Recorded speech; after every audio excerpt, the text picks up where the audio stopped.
Yeah, no, we all about that wrestling news.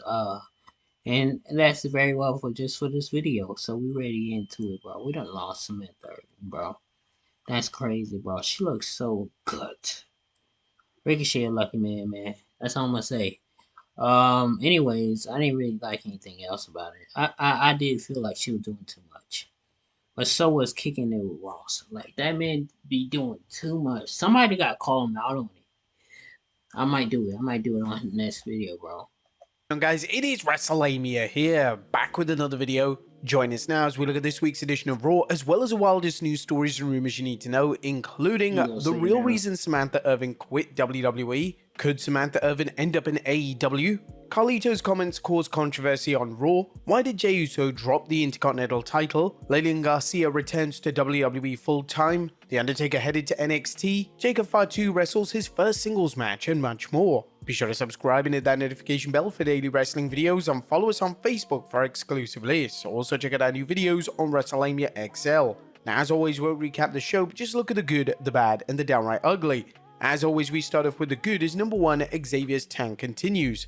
And tonight's win by the New Day in the current tournament to crown a new number 1 contender for the WWE's World Tag Team Championship was important, but not as important as Xavier Woods' post-match actions. Woods refused to help R-Truth when the New Day's opponents, the Final Testament, attacked him, arguing with Kofi that the beatdown had nothing to do with him. The smile on Karrion Kross's face as Woods argued with Kofi suggests that things are gonna end very badly for Kofi Kingston. Number 2, Damian Priest ready for Gunther. A Damian Priest backstage meeting with World Heavyweight Champion Gunther was an effective segment on several levels. It not only showed that the Archer of Infamy is focused on regaining his title, but it also showed that he's going to earn his title shot rather than have it handed to him. It also provided a go-to storyline after Crown Jewel, giving fans something to look forward to. Number 3, WWE setting up Carlito's downfall. Carlito's decision to help Dominic Mysterio to get a world title shot against Gunther seems like a disaster waiting to happen, which should facilitate his rumored exit from the stable. Carlito's backstage politicking was another example of how Raw's creative team uses short segments to develop its undercard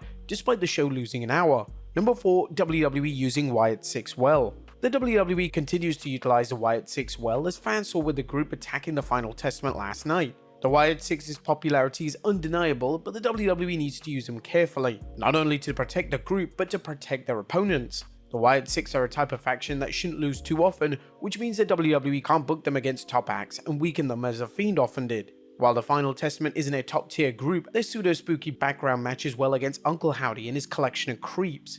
Number 5, Braun Seth Slobberknocker. Now we said it before and we'll say it again, wrestling fans love to see wild pull-apart brawls, which is why last night's continued chaos between Seth Rollins and Bronson Reed worked so well. The two superstars' various assaults on each other added to their feud's intensity and provided plenty of excitement throughout the show. Number 6, Women's Tag Team Division cooking. Now the Women's Tag Team Division continued to cook, with Damage Control battling Liv Morgan and Raquel Rodriguez, and NXT's Meta Females getting involved as they prepared for the NXT match against Damage Control. With any luck, this increased focus on the tag division will continue on SmackDown. And a super showdown. Raw accomplished much last night, including teasing a future showdown between Bron Breakker and the Bloodline's Jacob Fatu. Breakker, who's talked trash about Jey Uso's family, briefly stared down with a Samoan werewolf during Bron's bout against Jey Uso. Fans had to be drooling at the thought of the two throwing down, and you can be sure WWE will have many more teases, with the Royal Rumble seeming like the next stop to the build-up before eventually wrestling. That was good. What about the bad? As number 1, Raquel Rodriguez positioned like Timu Rhea. Well, the WWE needs to rethink how it's using and presenting Raquel Rodriguez. Her return has been a comedy of errors, beginning with a bungled return at Bad Blood and continuing with the WWE's presentation of her as a Timu version of Rhea Ripley. Raquel can benefit from a run in the Judgment Day, but she needs to succeed as her own character and not someone who grabbed a Rhea Ripley costume from Wish. Number 2, American Alpha jobbed to the LWO. American Academy's loss to Rey Mysterio and Dragon Lee was disappointing, especially since the WWE spent the last few weeks rebuilding Chad Gable's faction since their repeated losses to the Wyatt 6. While Rey Mysterio and Dragon Lee are the only Latino World Order members who win occasional matches, their win over American Alpha made Gable's group look as weak as Alpha Academy. Now there was nothing downright ugly, as Raw continues to adapt to its new 2-hour format without the show seeming rushed or ignoring its undercard. Quite a decent formula, to be honest. What did you guys think of the Red Brand last night? Let us know in the comments down below. Now let's move on to the news.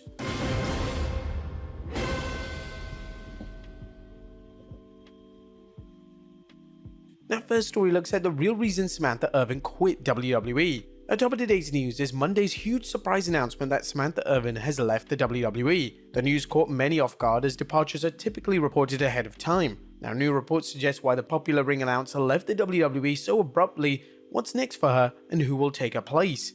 First, let's look at her exit, as Samantha Irvin aka Samantha Johnson shocked the WWE universe on Monday night when she announced that she was leaving the company. The 35-year-old ring announcer had been with the WWE since 2021 and was promoted to SmackDown's ring announcer by 2022, with fans and fellow ring announcers Lillian Garcia and Michael Buffer praising her work. Irvin then tweeted about her exit, thanking the many WWE personnel who helped her grow in her role, and the WWE superstars and of course the fans. She shared on the platform, "WWE Universe, my time has come to an end as your Monday Night Raw ring announcer. I love you all tremendously and this does not mark the end of my art. I have a lifetime more to share. Thank you to every WWE fan who accepted me." Now, PW Insider is reporting that Samantha was not released by WWE and that she quit the company, a situation that has fans asking why. So what was the real reason behind her exit? Well, naturally, fans are eager to learn why Irvin chose to leave the WWE. They discussed the situation on the Wrestling Observer Radio, with both Alvarez and Meltzer noting that Irvin has actually been thinking about it for a year.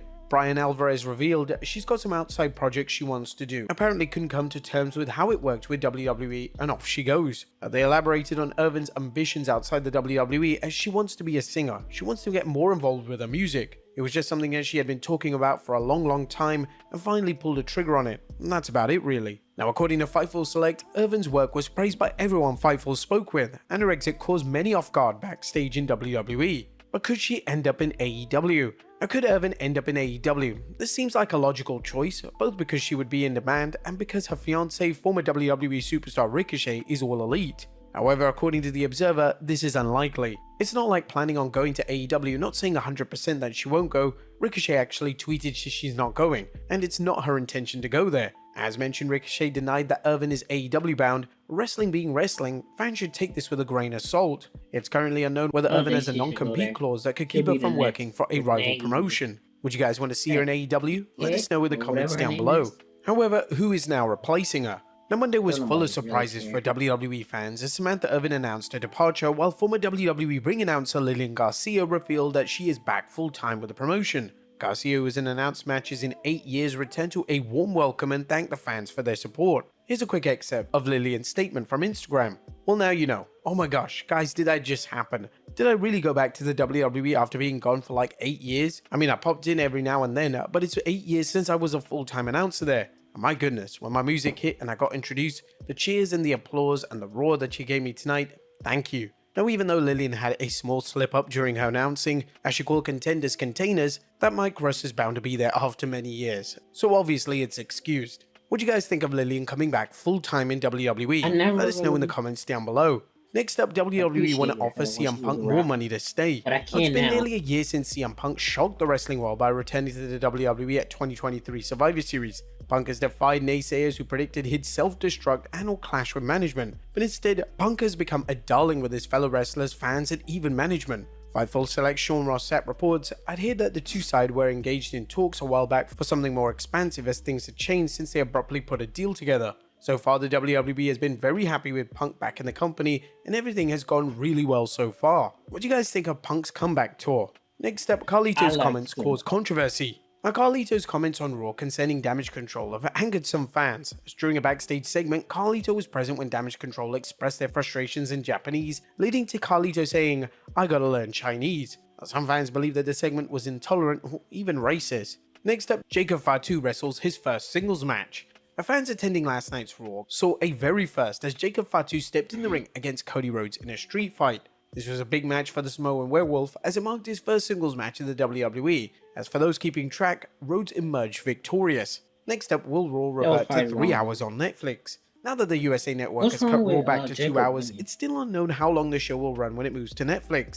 Fans have heard different things, including the WWE shifting to 3 hours, and they will vary depending on how much time the WWE feels. And now PW Insider is reporting the latest word is that the show will lean towards 3 hours, but that there will be flexibility should the WWE need to cut things back and presumably run longer if needed. The upside to Raw's shift to 2 hours is that the WWE showed its skill at compressing its show while still including many storylines. As a result, its ability to return to running longer shows could provide more opportunities for undercard talent. Next up, why did Jey Uso drop the Intercontinental Championship? A Bron Breakker's Intercontinental Championship win over Jey Uso was a bit of a surprise, as Jey hasn't been champion for long, only 28 days actually. Solo Sikoa and the Bloodline showed up on Raw, costing Jey his title. Naturally, this interference will lead to Jey getting involved with Roman Reigns' war with Solo Sikoa's version of the Bloodline. However, there's more to the loss than the obvious. Jey winning the title was an excellent way to establish his credentials as a single star, and his loss via interference made him look strong in defeat.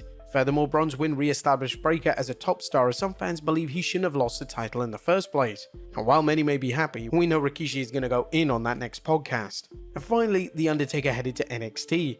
And last but not least, it looks like The Undertaker could show up in NXT. PW Insider recently reported that the Phenom will be at the Performance Center next week, and he may appear on that week's have a short NXT. reign or never But there you have win, it, folks. because you Have a will look have at a Raw, short as well reign. as the wildest news stories and rumors you need to know. Be sure to leave your comments how you down think below. about it. I'll see you next time with some more wrestling content.